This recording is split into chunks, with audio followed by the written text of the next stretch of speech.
Gregorius Ronald Tanur, anak ex-anggota DPR RI fraksi PKB Edward Tanur, duduk di kursi pesakitan atas kasus pembunuhan sadis kekasihnya Dini Sera Afrianti.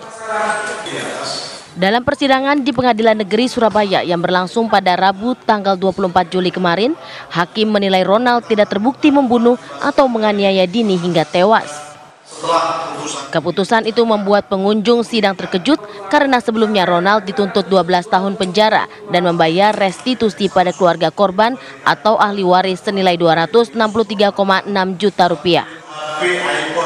Keputusan vonis tersebut diakui oleh Kasih Intelijen Kejari Surabaya, Putu Arya Wibisana, mempertimbangkan dua hal. Pertama, Majelis Hakim di PN Surabaya menyatakan tidak ada saksi yang menyatakan satupun penyebab kematian dari korban Dini. Kedua, penyebab kematian korban meninggal atas pertimbangan majelis hakim adalah diakibatkan dari alkohol yang berada di dalam lambung korban. Jaksa penuntut umum juga menyayangkan hakim tidak mempertimbangkan rekaman CCTV untuk menjadi bukti yang cukup untuk menjerat Ronald. Dalam video rekaman CCTV terlihat jelas Ronald melakukan penganiayaan kepada korban. Aku mau keluar, tiba-tiba di jalan. Keputusan Hakim Pengadilan Negeri Surabaya yang mengundang tanya itu membuat pihak Kejaksaan Negeri Surabaya langsung mengajukan kasasi dengan akan menambahkan barang bukti baru untuk memperkuat jaksa penuntut umum. Dari Surabaya, Zainal Azhari, TV One mengabarkan. Ya, pemirsa, kontroversi bebas Ronald Tanur ini juga mengundang tanya karena hakim menilai bukti yang dihadirkan itu tidak kuat. Langsung saja kami ajak Anda pemirsa untuk menanyakan lebih lanjut bagaimana dari respon Kejaksaan Agung. Sudah bergabung bersama kami Kapus Penkum Kejaksaan Agung, Harli Siregar. Selamat pagi Pak Harli. Selamat pagi Mbak Zira, Mas Alvan.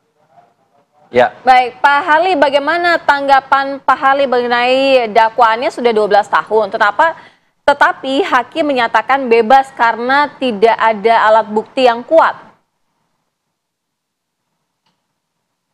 Pertanyaannya terputus-putus tadi, Mbak.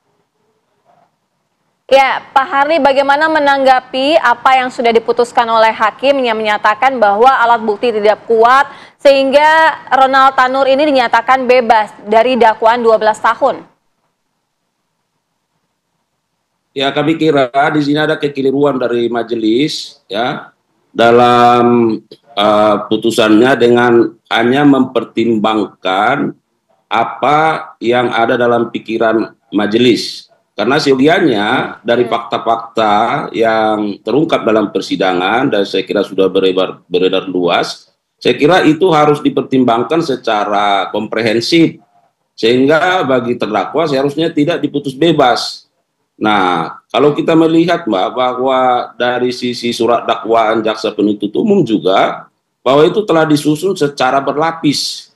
Artinya mulai dari delik-delik pembunuhan, penganiayaan, kealpaan, semua sudah disusun secara berlapis. Nah, seyogianya hakim bisa mempertimbangkan kepada pasal-pasal yang didakwakan karena memang hakim wajib melakukan pemeriksaan dan mengadili suatu perkara berdasarkan surat dakwaan. Jadi kami kira dalam kaitan ini betul-betul hakim tidak mempertimbangkan dan menerapkan hukum itu sebagaimana mestinya. Ya, Pak Harli, dua pertimbangan hakim dalam memutus kasus ini adalah korban dianggap meninggal karena alkohol dan tidak ada saksi begitu yang kemudian memperkuat dakwaan dan juga tuntutan dari jaksa. Nah, menurut Pak Harli, bukti apa sebenarnya yang sudah dihadirkan tapi kemudian diabaikan oleh majelis hakim? Nah, baik, jadi kami melihat di sinilah bentuk kesumiran dari pertimbangan itu sendiri. Karena hakim hanya mempertimbangkan dua hal. Yang pertama bahwa tidak ada saksi yang melihat langsung, ya. Yang kedua bahwa meninggalnya korban itu lebih disebabkan pengaruh alkohol dalam lambung. Saya kira ini sangat kurang beralasan, ya. Kenapa? Karena dalam persidangan, ya, telah terungkap. Ya, di dalam persidangan telah terungkap fakta-fakta misalnya terkait soal CCTV ya bahwa Iya. ada tindakan-tindakan penganiayaan yang dilakukan oleh terdakwa kepada korban, ya. Kemudian visum et repertum yang sudah dihadapkan di persidangan, ya, itu juga menunjukkan bahwa meninggalnya korban lebih disebabkan karena adanya faktor luka yang dialami oleh korban. Nah, selain itu tentu secara logika hukum kita bisa melihat bahwa antara korban dengan pelaku ini kan ada hubungan pacaran. Kemudian dalam peristiwa ini mereka berdua berada dalam satu waktu dan ruang yang sama. Ya, satu. Nah, kemudian bahwa kita lihat ada percekcokan. Kemudian pelaku ada melakukan pemukulan terhadap korban. Jadi kalau misalnya hakim hanya melihat dari sisi tidak adanya saksi, nah kemudian karena pengaruh alkohol, saya kira itu sangat tidak beralasan, ya, sangat tidak beralasan. Baik, ya Pak Harli, lalu apa saja bukti-bukti yang sudah disiapkan yang diperkuat untuk nanti dalam proses hukum selanjutnya yaitu kasasi?